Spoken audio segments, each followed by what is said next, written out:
Тарихқа тағзым. Евней Арыстанұлы Бөкетов атындағы Қарағанды университетінің тарих факультеті өзінің 85 жылдық мерейтойын атап өтті. Айтулы датаға орай халықаралық ғылыми тәжірибелік конференция ұйымдастырылып, профессор Мырзағали Хасенұлы кітабының тұсаукесері өтті. Қарағанды шаһары 1934 жылы қала ретінде қалыптасқан. Жылдары біздің қаламызда жоғарғы оқу орнын ашу қажеттілігі туындап, 1938 жылы 2 жылдық білім беретін мұғалімдер институт ашылған. Алғашқы жоғарғы оқу ордасы болып жасақталған сол институтта тарих және тіл әдебиет бөлімдері құрылады. Бүгінде 85 жылдық мерейтойын атап өткен Қарағанды университетінің тарих факультеті өз жылнамасын, тарихи бастамасын міне сол жылдан бастайды. Қарағандыда жаңағы институт ашылған кезде екі факультет ашылды. Біреу филология факультеті, біреу тарих факультеті. 38 жыл.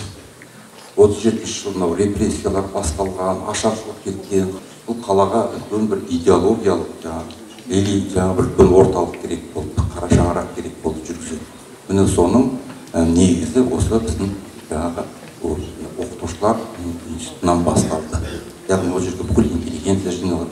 Мынау Ленин көшесіндегі, қазіргі Абай көшесі ғой, сол кездегі қазіргі болашақ университет тұрған сол здание ең бірінші здание болып салынды 37-38 жылдың басында. Біздің тарих факультеті Қазақстан бойынша екінші болып ашылған Қарағанды университетіміздің мақтанышы ғана емес, ел өткенін жаңғыртып, тәуелсіз Қазақстан тарихын зерттеуге, тарихи ақтаңдақтар ақиқатын жария етуге елеулі үлес қосып отырған ғалымдар орталығы.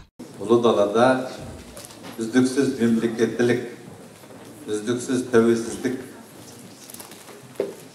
болған және сол үшін күрескен. Сондықтан да соны жазатын, соны зерттейтін, соны елге, халыққа танытатын, сондай тарихи мемлекеттілік пен тәуелсіздіктің тарихи санаға келтіретін осы тарихшылар. Сондықтан құтты болсын бүгінгі факультеттің 85 жылдық мерейтойы. Тарих факультетінің деканы Жамбыл Жұмабековтың айтуынша 1938 жылдан бері тарих факультетінде білім алған студенттер санын шамалап есептегенде 7000-нан асып кетіпті. Бұл санатта жүздеген ғылым кандидаттары, 20-дан астам ғылым докторлары бар. Бірқатар министрлер осы тарих факультетін тәмамдаған. Факультеттің мерейтойына негізделген салтанатты жиынға оқу ордасының кешегі түлектері, бүгінгі танымал қайраткерлер, ғалымдар, жауапты тұлғалар келген. Әрқайсысы өз естеліктермен бөлісіп, ізгі лебіздерін білдірді. Факультет ұжымына құттықтау хаттарын табыстап, тарту таралғы жасады.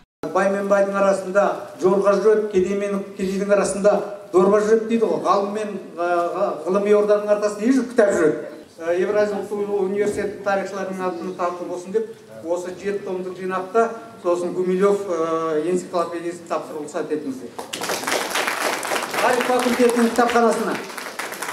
Факультет мерейтойына орай бүгінгі тарих ғылымы заманауи үрдістер мен жаңа міндеттер атты халықаралық ғылыми тәжірибелік конференция өтті. Содан кейін кафедраның дамуына ғұмырын арнаған оқытушы, дүниежүзі тарих кафедрасының меңгерушісі болған профессор Мырзағали Хасенұлының қазақ тарихының теориясы мен методологиясының очерктері кітабының тұсауы кесіліп, көпшілікке таныстырылды. Ғылыми жолға түскелі қарап отырсам, көптеген, жүздеген, мыңдаған конференцияларға қатыстым.